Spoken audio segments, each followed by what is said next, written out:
Bibi Aboko. Anano, maybe I'm say Lydia Fashion near Kumabi. Only Mishia or X5 drive, X5 plus. And me size no. My tailor me ho. I Let me catch you if you may see. Oh, Bishop, not to say. Bibi Aboko. Boko. But I have a chance of Yaman Crabber. Supreme Court, bam. What the two Javi, you know. Zeduka Kasa, Yentiawa. Pachai crowd or maybe a TSC to get Yasam of the kind. Inclusion of the existing voter card as breeder document for the compilation of the register. And I think that we are most grateful. I think that this is the most substantive issue for which we came to court. So we will get back to office and we will address a full-blown press conference on the consequential matters arising. How does this make you feel, General? Well, we feel vindicated because the court itself, in an earlier ruling, has clearly stated that the possession of an existing voter's ID card means that the holder is a citizen of Ghana who is qualified to be registered and to exercise his or her powers.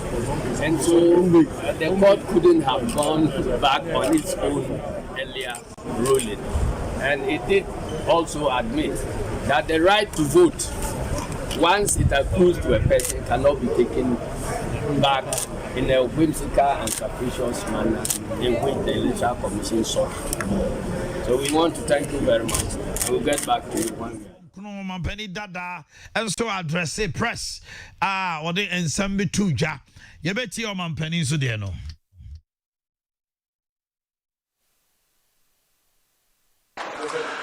Ladies and gentlemen, my brothers and sisters, earlier today, the Supreme Court of the Republic of Ghana gave its ruling in a case brought by the National Democratic Congress against the Electoral Commission of Ghana over its decision to compile a new voters register. Despite the well-reasoned reliefs we sought, the apex court of our land has given a leeway for the Electoral Commission to go ahead with the exclusion of the existing voter identification card from the list of identification requirements for the registration for the register. My brothers and sisters, we're deeply disappointed and we strongly disagree with the court over this outcome, which has confounded many legal experts and indeed has thrown the whole country into a state of confusion. Our legal team is examining this decision even as we await the full reasons for this judgment.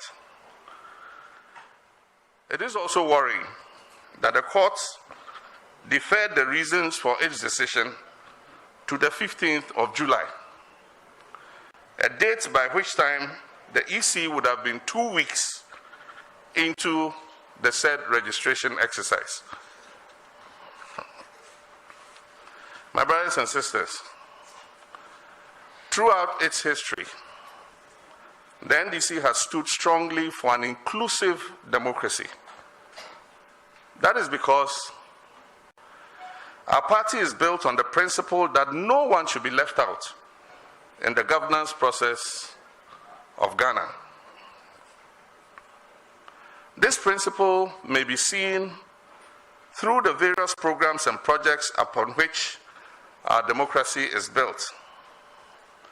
the composition of the Consultative Assembly which prepared the 1992 Constitution, the consultations for the review of the Constitution in 2010, which stands out as the most comprehensive consultative program in our history and the history of the sub-region, just to mention a few.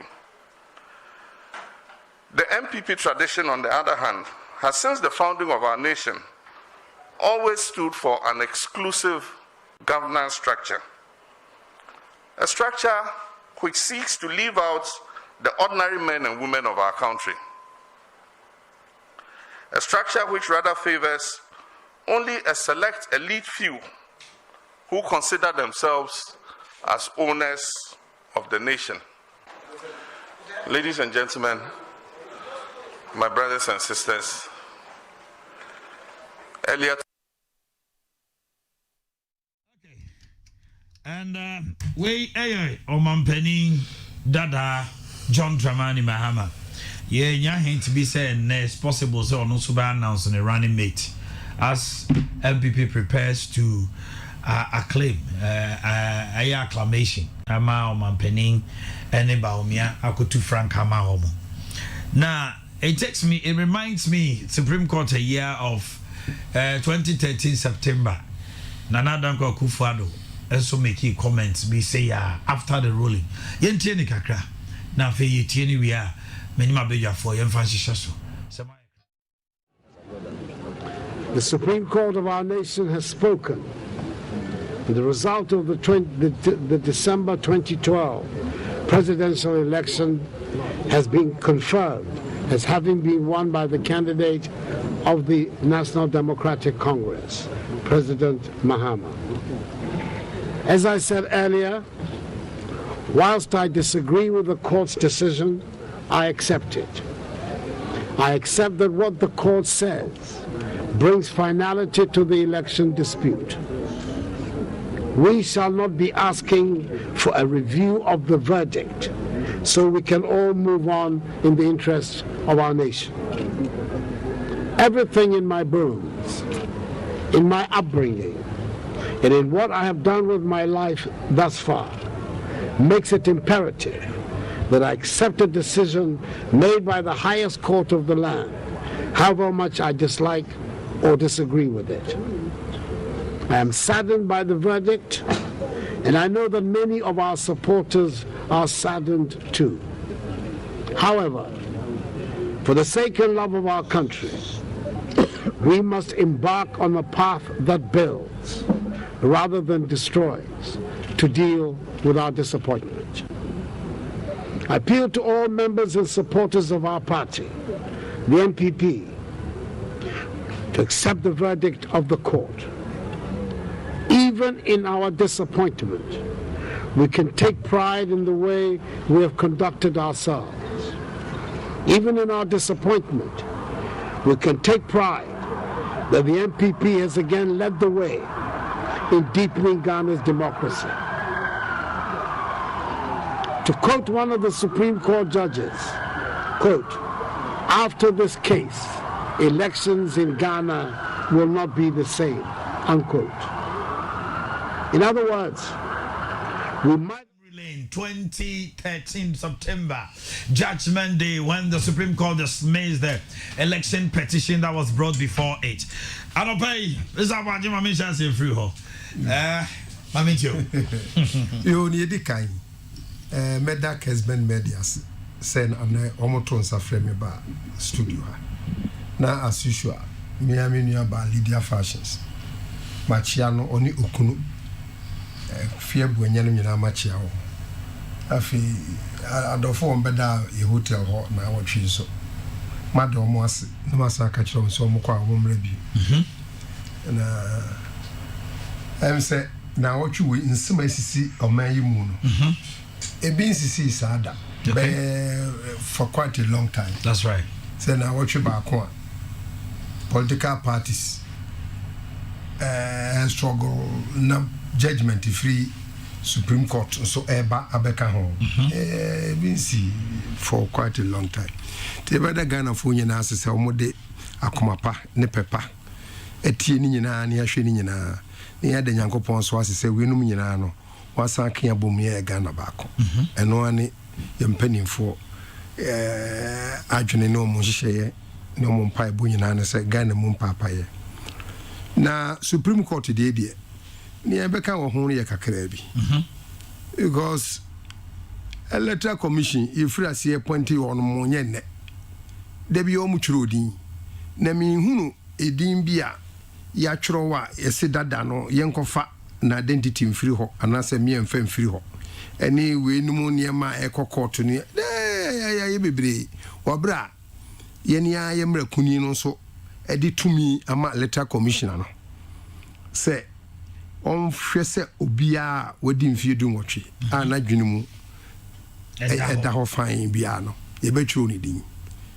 enti odi mra bi ba wo a wote akire wo nti meditate ma no so de we ka ho na we yi firi mu agine ono apa ye de ama no ena esa man ho kwan se ekwan a opese wo fa so twiro din no ode ho yi be kwakoto mra shebedwam na omodi ho abobo na o mama na ho kwan sane me nyina wa fa so na fe obi ka se onti we num nyina ase a na ya de bi a mvi se abefo kakra mai because the electoral processes no such an argument no am I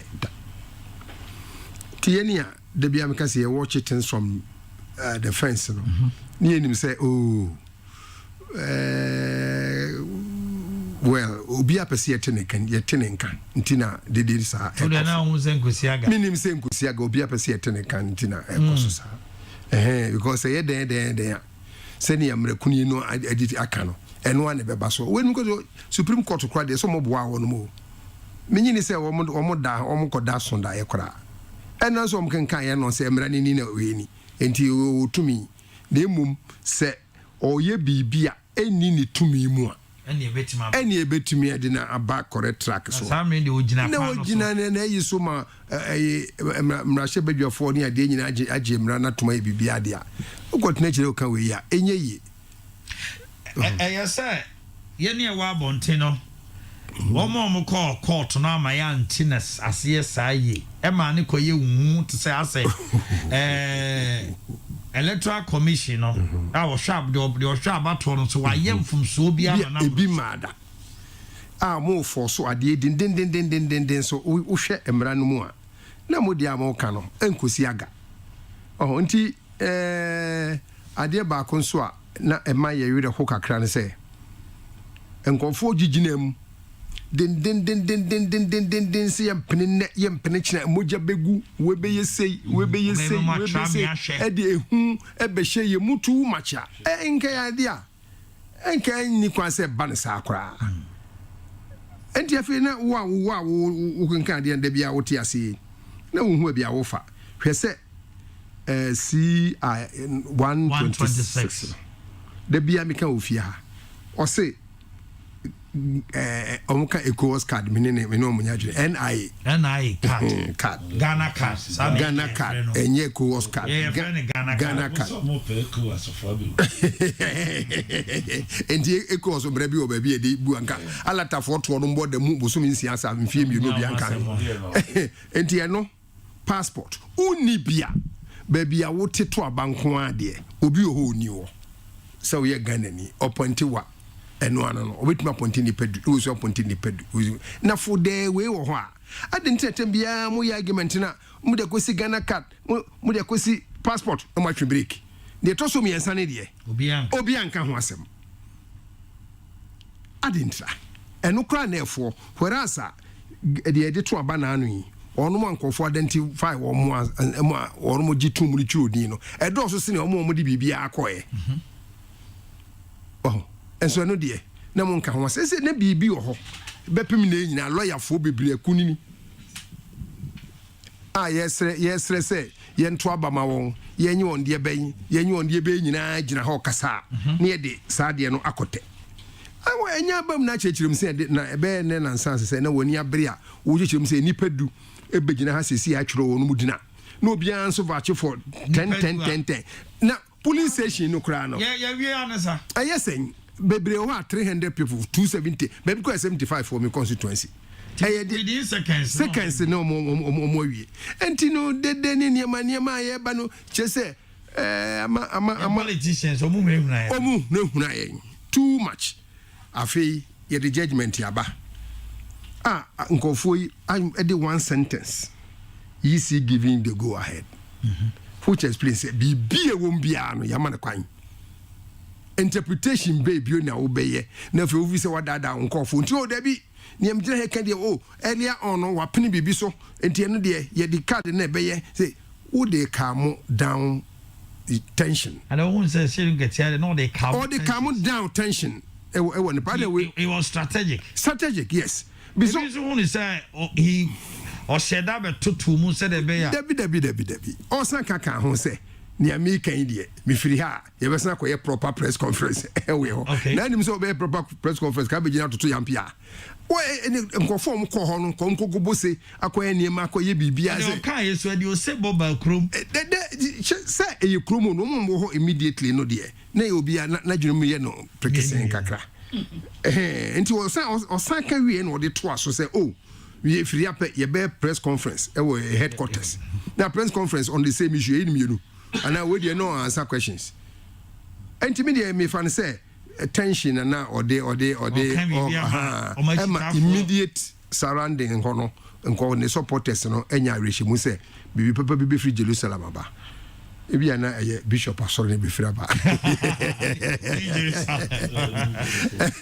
enti any okan sa akwa because obia no at least no calling for the tea say wa kan say Supreme Court kai was sano ebi mu kwa say obetima ko je ni ade no opo ho asem na omo so omo fanny flames be hu hia say wakofa bade say obetwero ho omo opportunity akofa Manchester aba na so that so now padia say be so mbubi aka bi a kire o si enko kire ntumi na ye emra no menti ase enko kanso a chimitum anu so se me dem ti ase no niam ti ase no enti a kire no niam e kan mi didi ho adanse ne say e free sa time no so te Ghana onka sa biem ana wakasa wode dem no mpi enti de me no me fi say mama nyumre kasa na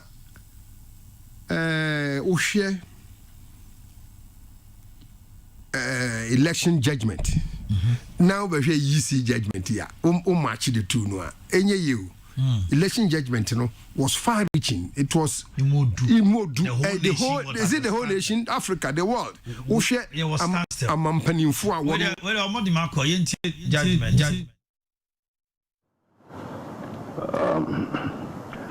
Well, the decision we've arrived at.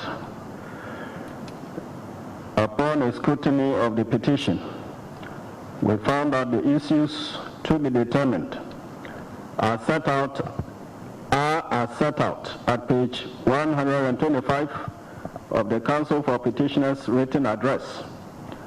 They are as follows: 1. Overvoting. 2. Voting without biometric verification. 3. Absence of the signature of a presiding officer. 4. Duplicate serial numbers. That is to say, occurrence of the same serial number on pin sheets for 2 different polling stations. 5. Duplicate polling station codes. That is to say, occurrence of different results of pin sheets for polling stations with the same polling station codes. And 6. Unknown polling stations. That is to say, results recorded for polling stations which are not part of the list of 26,002 polling stations provided by the second respondent for the election.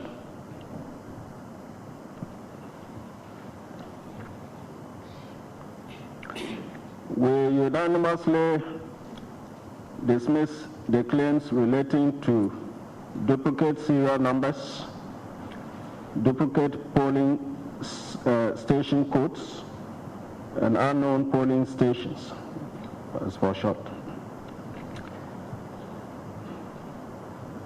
Atuguba, Adeyira, Bafuboni, Gwedegwe, and Akotobanfu JJSC dismissed the claim of overvoting.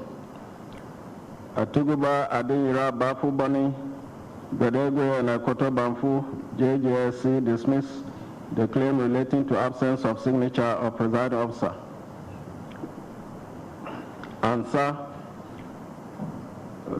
Atuguba Adiyira Doche, Bafu Bani, Bedegwe and Akoto Bamfu dismiss the claim relating to voting without biometric verification.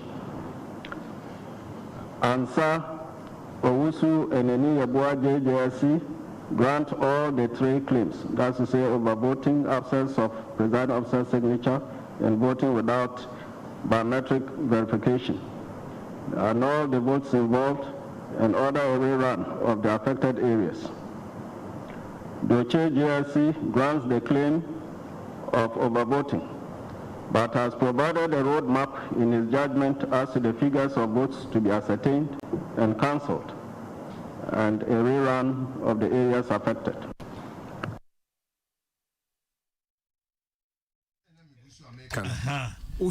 Taking you back memory lane. Yes, but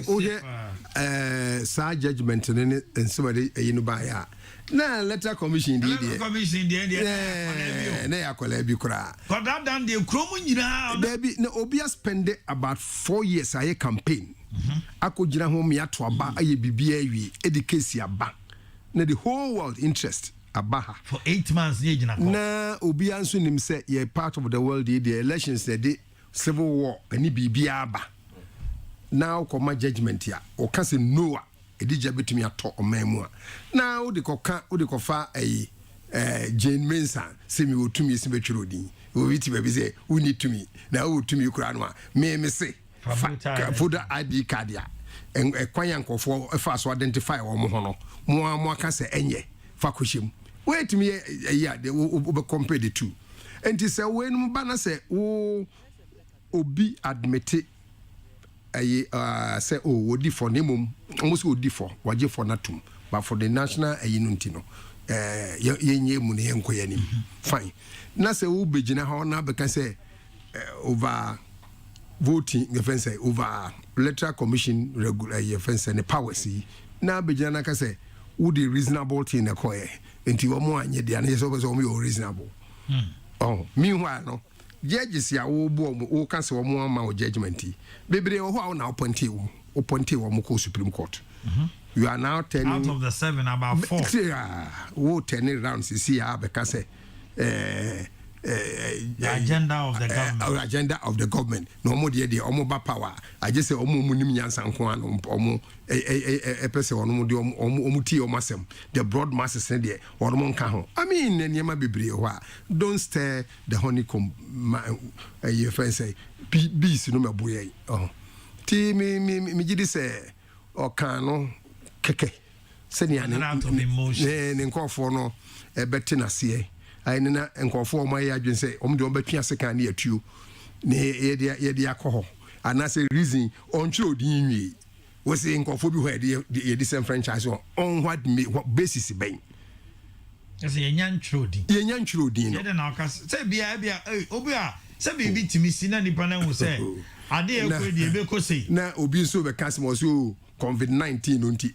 na ye nkofo bo chenku akochuro yedin ama ade na spread obeka so omo station obeka so omo nkojum na atam kwa hospital kwa CT arrangements no wo kwana no ye west bebre kura tetaso ye west sin ne de kokochuro din no I mean untumu ne ma ya nda bia mesrese menka se okashire nye na ye meka NDC MPP if you want to talk about reasonable solutions to our general problem na it we meet me the election na to aso I have to ask I will say Amin Komra ni enquire so mami Musa Bishop so adwenche na mema smart Sarpong na kwaba na ho to say menua adom ya me adom na mo so Bishop what na krom ha che abato to the course na watchi mempanimfo yes Amansan Tie mpanim fagene mama ntie mo so mama chia na me chia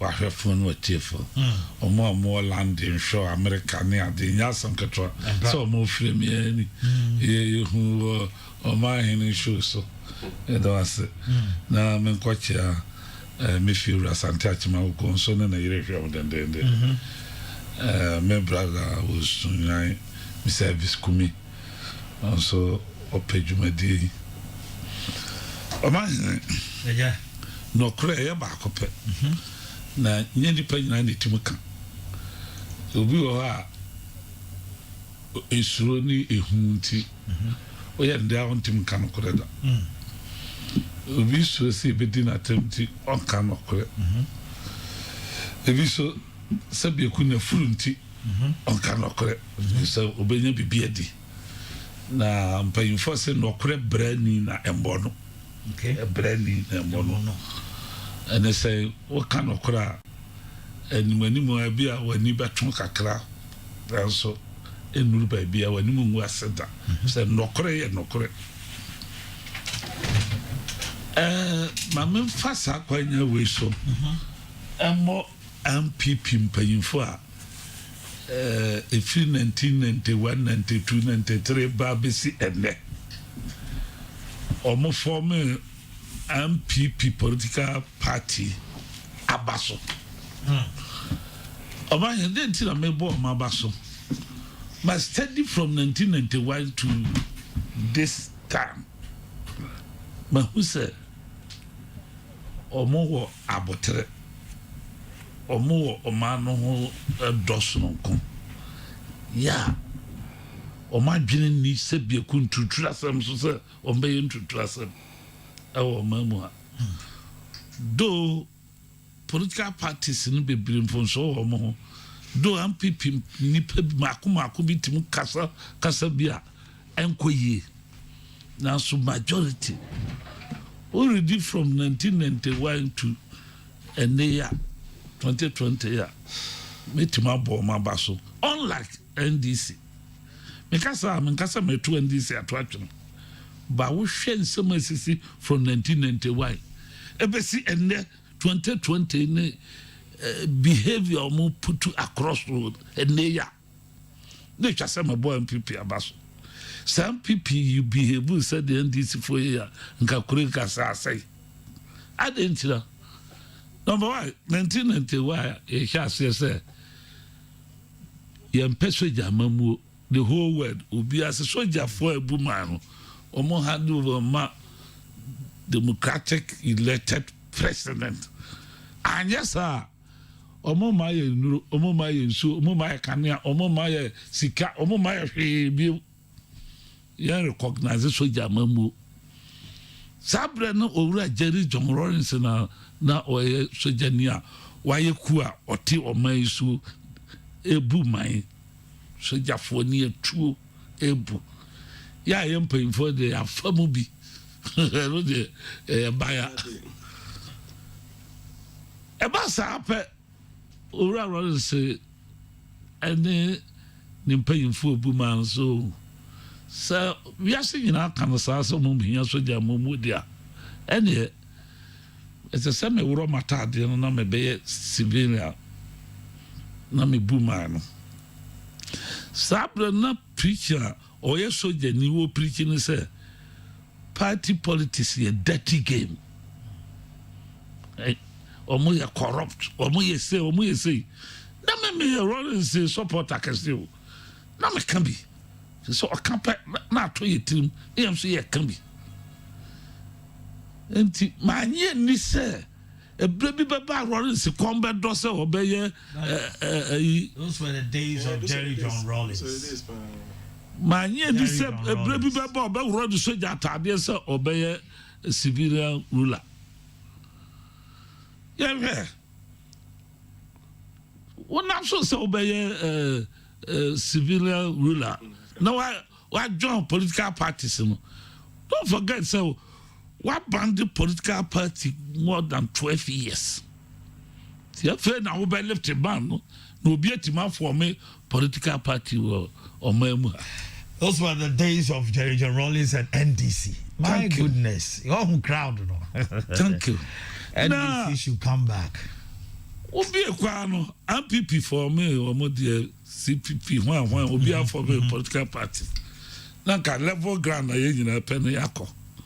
Nti ye suggest say wo na otie konwa no so so wo so form a political party no bia hand over ma other Supreme Court judges na mpainfo bi yenya level ground na Bishop I'm saying just yenya brain history na body tie bia wo dey baran say ya body tie so na ye continue body tie right or say hand over to whom on hand over or no be referee last month as I prayer until there's a political party nka omoye eso omotwe atuo ni Africa ne yakon MPP ni other political parties wan twe atuo ni Africa anko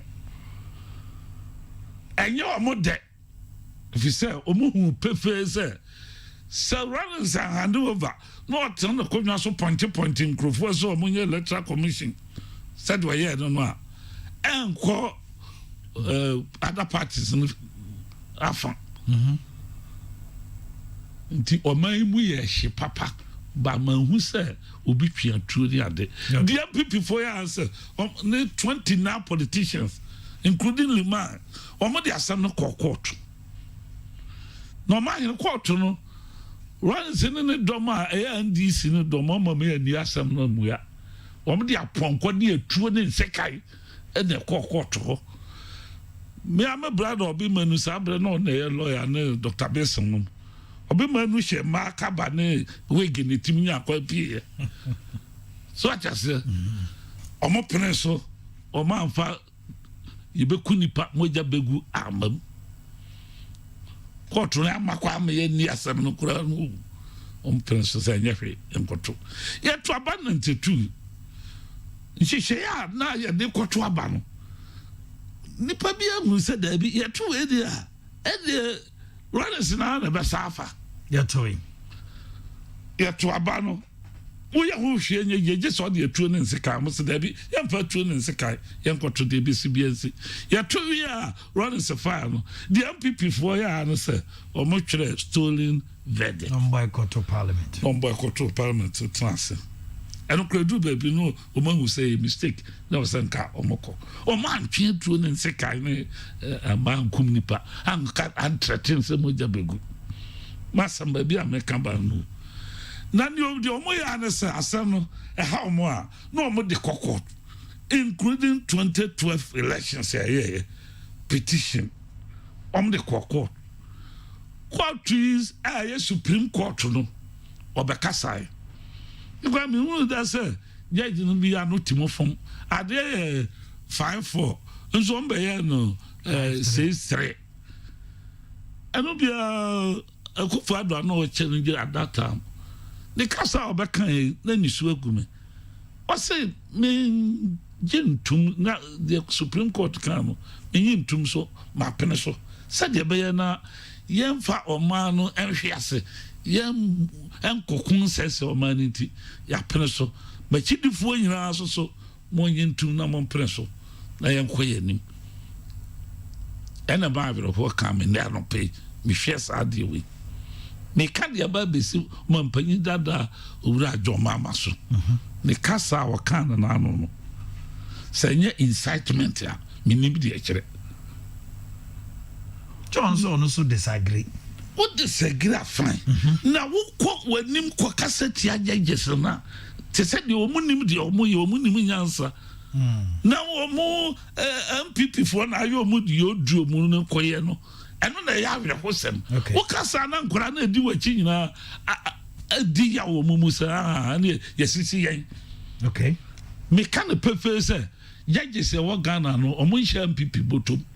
Omo nhye CPP bottom obie no omusuro no obie no so omu favor no asama mo de kokotri mo kodru kotro mo bua mo fo number 1 mo ye bisam se me ni triki kan bo mu de hina yemfa na mo bua mo fo yi ba ko nka de ya para mo koro mo hwe ye no mo se ade no buko ka enye mbra kwanso na ma lawyer fo kuku da ma mode ko enu mu yi ba ko no to nchen nka ba bia nka se ka ye wi asem no ho a na bi mu san fa nchen sa ko fa de ko ye 2012 election say ye petition om de kokot including Liman om de kokot 2012 election say petition om de kokot Ghana judges amama hu say omunya nkwada wo eba no law omunya nkwada efuru na ni abue asema mo de koye ye ne atinche nyina hu say enye yie ti se mo asem bi beka nka parliament wona mo wodom ho no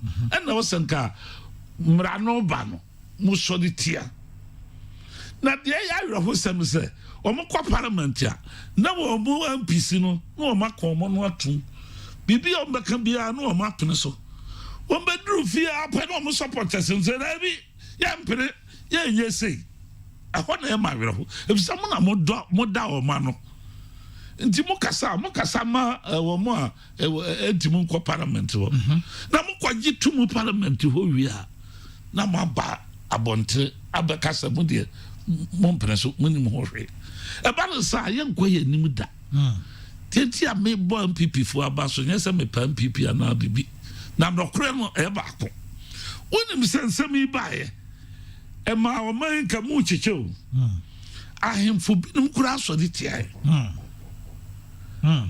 ajuma ko bebre so de tiae ye binum aso maami ya oye yisi imani for bo ya so ne mene dendende e binum kura di atem e binum tete maami si e bekunu enti o moto obuobo no ana o mobo na ba nkomudi na boa efi se maami onye bone kotu ya mehu so onye bone Charlotte Sebreso enkrofo bebre de ne kokot odifo bebre wo court anasa mabwa yes maami e na kokot amana kodifo minim se omo this time round omo lawyer omunimu di kese wo de ne kopana maami ya kodibem se ebia ototo niema ya unsro court that's right ba ebia niema nye na nipa kro no bia twen ko no difa ebe ka judge no court wa am say wo back cross akọ obedifo the American makama NDC maburu ne mate atense asamba omunya abotre minim politicians say e fan kan okore ebi wa MPP me ebi wa NDC nti mo muntie o mun panyimfo no kwa no mbe yebone fi say asemi ba enka lawyer fo e wa NDC no ese ko mu kan okore kire o mu members asemi ye kokoto e moye if say ye ni nyinaso ntie bia ye fat say anyese ya ye nye de say simple na mo ka kire mo nkora ne nkrofo edibo chinse mo wo nyinaso elo mo kwakan na koduru na kwatehwe a ese sa wo ti ase oh nti me de mesre kanoma panyin dada owura John sa owani mo nyam bebre wa beye bia mo ma no ma onye na dwene se dia enkoyi a ebegu engu ana obeye bibia ma no a wono a betra so abuild asisi adan ye enoma binum o ma we mu a aye airport kama yi o sa ye bibia e de anim gwase baba so ansa media kodwa no bio a nanim onyam kura no eno na mesra kan kire no na onyi nanim man kura na wo ho no nyina hu se no kure ni na ye nyina move together. Okay, we will move together. About on what chapa mita dia sa and what che mamin call Yerasma Sapa on Aminti on the Sokaka. Yerasma Sapa Mamintio. Yo, Omanhene. Medawase na macha ya chefo na TF 80 and no pay.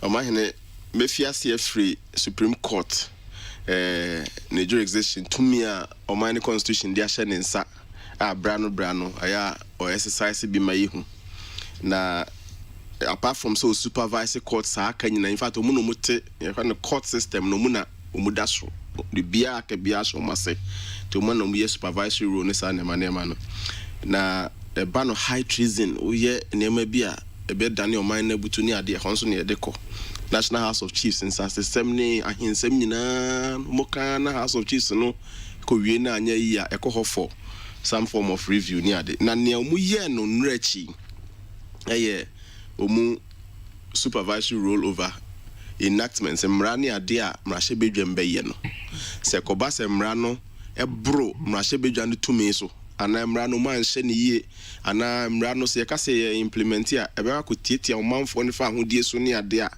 saa mmara no timi kopie omanim na omutimi bɔ mmara no kra tugu yes parliament ma hye mmara no but mmara we die mfa kwam ma asomdwe ma ebe tietia omanfo ne fa hodie so ya bɔ ato egu enti no nia NDC for ye de court ne nyina ne se ye de CI 126 aba CI ni mu no ye se ye yi old voter register nefrim voter ID card nefrim o de koya enye enti anka Supreme Court nhye na saa no ye mfa meka mra ne ho because according to NDC so we use our voter ID card nefrim a old voter ID card nefrim a ebetietie binom ebe de same franchise ebinom ema ebinom tumi omu wa omu de be akoto aba no ye ya je from nsem anesa enti no it falls under saa omu functions we yase and a copy court nanim na NDC for you very much aware menya sure say omunya aware say EC and a compile voter register nti say na bishop can do baby you be so omu nankasa omu kra ko use ad in the frame because omu first question omu be say EC ni hu kwan say yeah afi ye wo so omu kakra bia no mu ko yi ho ni frame nti obi agye atum say EC etimi ko register na number 2 eye kwamba na yisi faso register or the CI co parliament every other time ye beto ababi abato afibi or the constitutional instrument co into the main year media mentiase pa NDC for how pa was has the law CI 126 na ya personal has it catered for the full satisfaction of obia na in their view no e ko disenfranchise e binom say ko disenfranchise e mu de na nyamra papa na say Supreme Court when obotugu na we na omukosi hu nkonwa ni efiri mu baaye ye nyina yate no na asemi baaye ni nyina echi no na enema yi epiepie omampani da akasa general ase edu nketi akasa Bernard Mona ya de bi still menye okay with it mona mo ben no mo nka nkyere no na onya sa de no he is still urging people to go with their old voter ID card to go and vote. Also, what could be Pirama say then be sa IPRAM as a bisa, and a big issue. It will be the Nico Kota or perpetrating you crime or misrepresenting court. No, I say don't get here. The may fan say yeah, the spirit of the moment. Understanding. No kasantem. And a wrong interpretation. No nyantinya. Who's out the court? You assume he. You see, the whole issue starts with the first one. Almost relief ne dikaino. Also, the court said granted. The relief is granted, subject to CI 126. Absolutely. And so granted nana. And you can granted it. And I confess. Subject and so yeah, dear no so a honor anua. Your friend says spontaneous reaction. ABI you can be pardoned. One nine or like who could die kakran and kautia say ye near the anke no. I've not read anything about Bernard Mona yet, but as you are saying, yes, it could be true. But you should be very careful. It's dangerous. Yes. To tell people say yes. Obedient me see kind for voter. Debbie. Hey, Supreme Court akasa. And now na say o man pay your mama. O we o ka kire Ghana fo nyina say. Omunfa bufu a wo mumu enko register no omuntu abenti wanga say omunfa omu voter ID dabi e di won say ono na wo kwama no a you cannot be more Catholic than the Pope. You see enti no hanna ya ba bedu na efutuo kakra ye fa free mu ne say menyina nkran ne mu ntutu nkran ne penifo ne kan ye anka a senior man like say dunketia I mean, will not make this mistake. Senka when you nkran ni mu entutu nkran anka ebi oba nchen kakra ebe dadwo ne ho bia de chen ya anka obenya ntiase ye pa obehu ni obeka ye nyina ye hwa ayi ni anamu yi omampani Akufo-Addo the time I know ye opposition leader call elections by ya Supreme Court bu asem no wa ankasa wo hwa se hwe ya oba fie ebe da kakra ansa na ye te se wo oba press conference. Yeah, the press conference happened in his house. Yes, in his house. Yeah, but I'm praying for the one. But at least on my bed, 30 minutes. Yes. Ubenya proper understanding.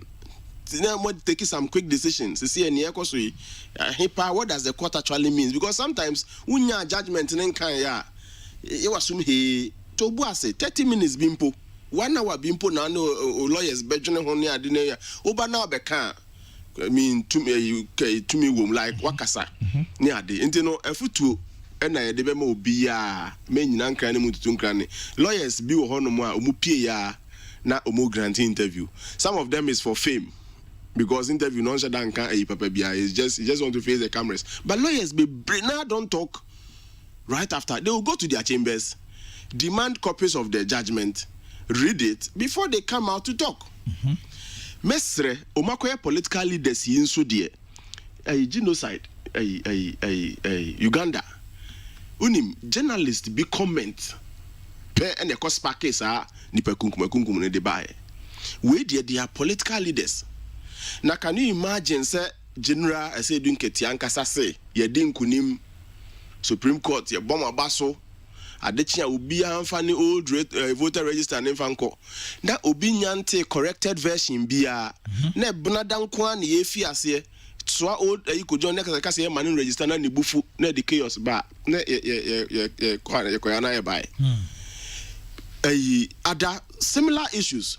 Let's say senka we ye elections results for example ena isi akasa Supreme Court akasa in fact say election results ena nka isi declare ena nka wo no wanti ase won so a wento boase no kan ne sen entie mu ye ena okọ gina upie ya wafa press conference isi declare mayen ye do bibia se ne edi nkunim na denden na de beche na say bia ekoba say isi and declare who is telling the truth, who is telling the lie. The Americans say me nyina nkran ne mu into two nkran ne.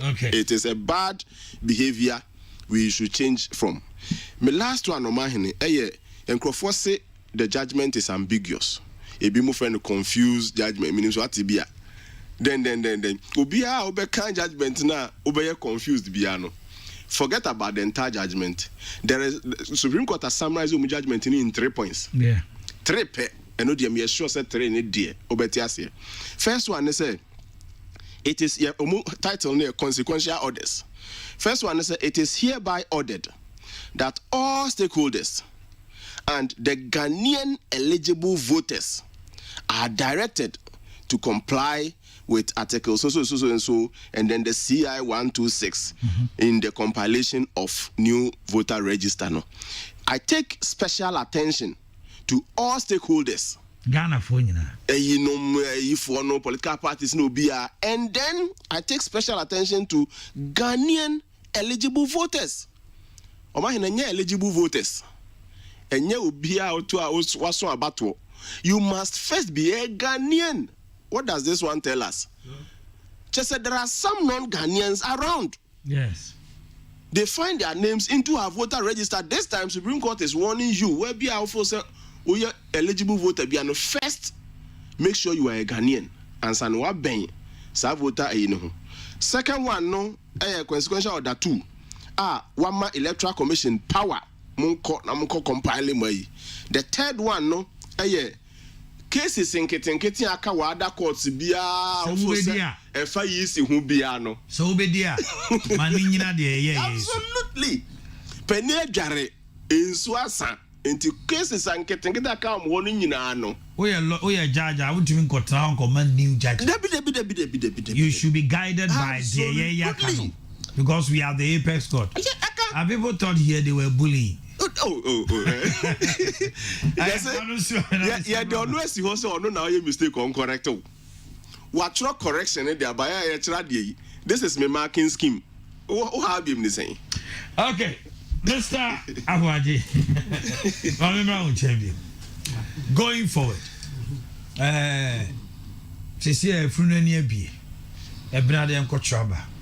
there are scaremongers. And a coronavirus, one share, yes, Assemble now be catch the gun in me.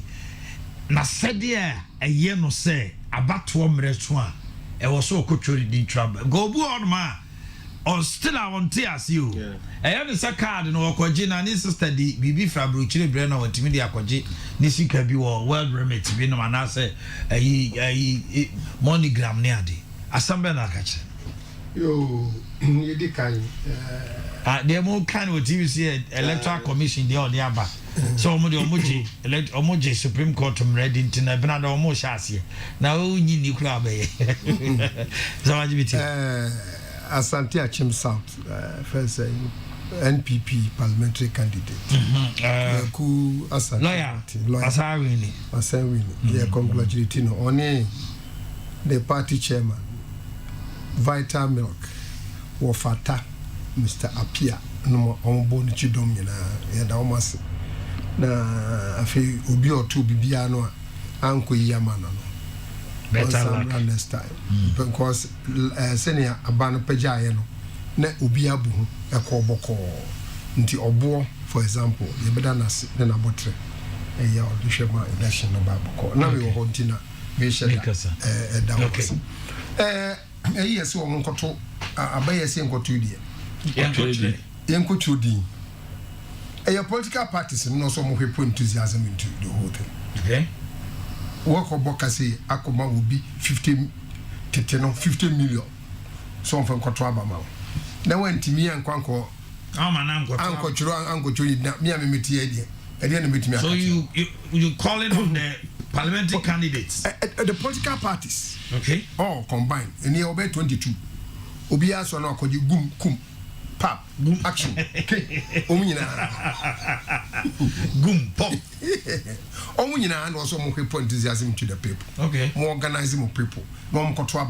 Then ye easy becca, near buying a Canada, and yet effective to send me a political parties. In the crime of us organize primaries. President Ukraine, former President Nia Brene will vice will be Nina Kokoyi. That's a when Timia many pound control your dinner. Nemfas will be any so. Indeed, being Trono, a woman say, I was here, Obia can be there. Name whom you do one begina various political parties or organizers, and the way they manage it. A beginner so power. I'm a Bibia, I'll say a coding. Because as a test, me, I sure will be a representative for police station in case of anything. And I feel will be a between a catch and say, we bomb for way. Guarantee no many. The minimum say I'm come fast as we believe beko. Okay. And some beka ho hard there. Menyi say ho be hia kese. Ni nyina be hia political parties. So when you break say wo pese uji to media. So when you break let man ko fo churu din. Na o ma churu din no. What sense form akọ persuade you o ma to am no. Anya sa dia obre nyina be ye kwa. Omanhene. Am there Supreme Court Trauma Electoral Commission go ahead so trade dim for register for from 2012 by register that no you used to dim people ABC bloated ABC ghost ABC nkwara din wom ABC awoho din wom enti ya dey say MY ye be ye foforo obia ma nani nko ho na old register de me hu ho no se nipa ba akofo timu twere edin be nu okotwere constituency ha no akotwere ha ne yeto aba na inki na omode kekan nka hu sesi ane apopa no akoto ha ebinim kura akoto aba na wote pipa be nu no atintim de hye no botom eno na mesre se afi de yenye de tseka no obi amfi na ni hwe se nipa na wo twere di no o ye Ghana ni oburu 18 ana wadi 18 years ne mroso na dwin mu dawo fi se ba bia ye twere di no police stations no ye ni ya ho ise bia ye nka no kore nti obi ba fra bi dwan ho obi ba fra mu a esi ehu na ye man the to daddy the toss bio edin twira ye twira edan tokwa no enye fe now this time around Bishop we a mistake pa IGP say they are ready to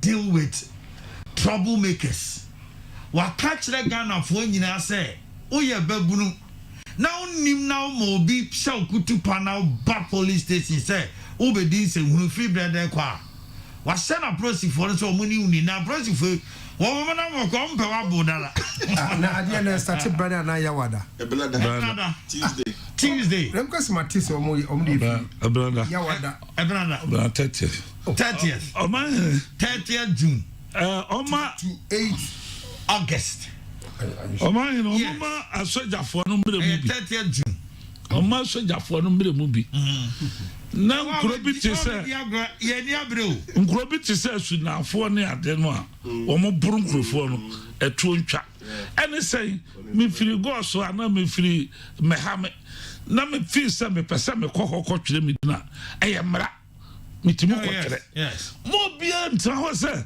me ma twere di o ha ebinum se ya baasi ni paba ye betete ni asum bebre ehun hia odododio those times obi ababi agana ni bia ababi opeso kokere ni bia otim kokere obi ano okoye adwuma ho otim je transfer ko we de ye na afresh nya fe ni ekoje transfer me kondo se mkom krom kokere me kwa kokere na matoma ba oye gana ni wachire baabi otie ana baabi oye adwuma emra no ma ho kwai ni enya tobe ne ntokwa ye no aya hunahuna asem omama ya somonyo ye na ye ntra ye mamu asomdwem aja ya nya sika ansi da ne nya sika anya hwea na choba kakra de bedi so ebeboye bishop da choba de bedi yes he wa ne yi abotra ye ane x5 plus ye akodi ho plus 2 ane ba na asonom ne ade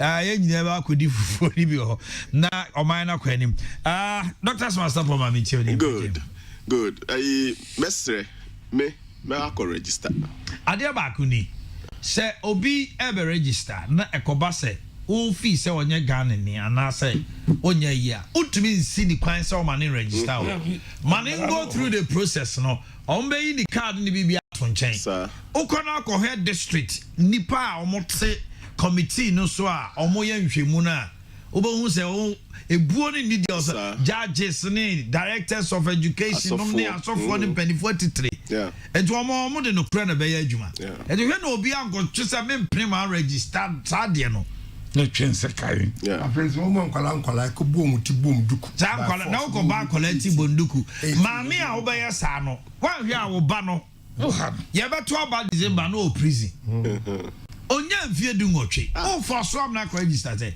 MPP ni NDC money ene mo kasa yenko minko ka odike minko ka ayi apalu minko ka eye PNC eye moa ni aboduku pa kra duku abodo ni nimo di tua duku no Bishop Dr. Kasa enti no me kwa kwatro medin na me de ye esisudua asho obi enkran so obi anso nkwatro ne din responsibility a anasa sedia na sudie dawo nipa ne so ene se obebo ho ban every COVID-19 ho unim ni abeye yaka oje o nose mask na o sanitizer wa horo wonsa ho kama de bia fa ho o kona kiu no etisen kra yesi hye 1 meter menko pranko show bi echi twititim na edusu nko ade edusu oni mebia odi a opekra gina dua bi ase edusu a ona edusu wa enta me ye pilot ni bi anche watcha 8 to 10 minutes where we would there where free ho okofie.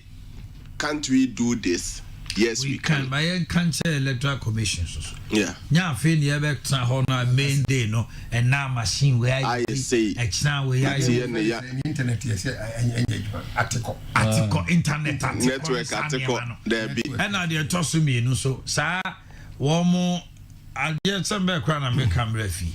Sa nipa baako omo ye adwuma no papa wo be hu ano wo mu di nkomo na nipa gina line mu ti man train wo ma mun train wo mu yi ade baako ho a constituency no omba wo mu start ni nyina atebo yes cluster no na me very good that cluster no mo di 8 days ebia na mo ye ha eju wo ho no na ye ba wo mpatam a Ghana for ne last minute no so ebinada na ye sha ase a say brene koye uku jadi na watwe na nansia 5 to 6 days 5 year because adia ba kwa Mr. Waje huni o ha no na yi machine ko ha wa hwe ya obetoa wo mo ho no so e na ba ko fa di padom na be hia national education bi ba so o mesa o machi aba but di pa ne bu e ye ne se oma wafaka ba ntina ne obesa akotoa o mo eji say ye dum ha na ye register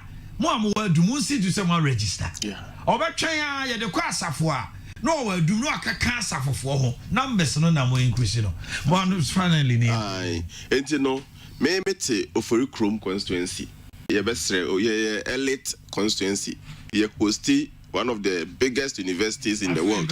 Register very well. You are welcome. We invite you to Safre. All well-meaning Ghanaians. Oferikom die.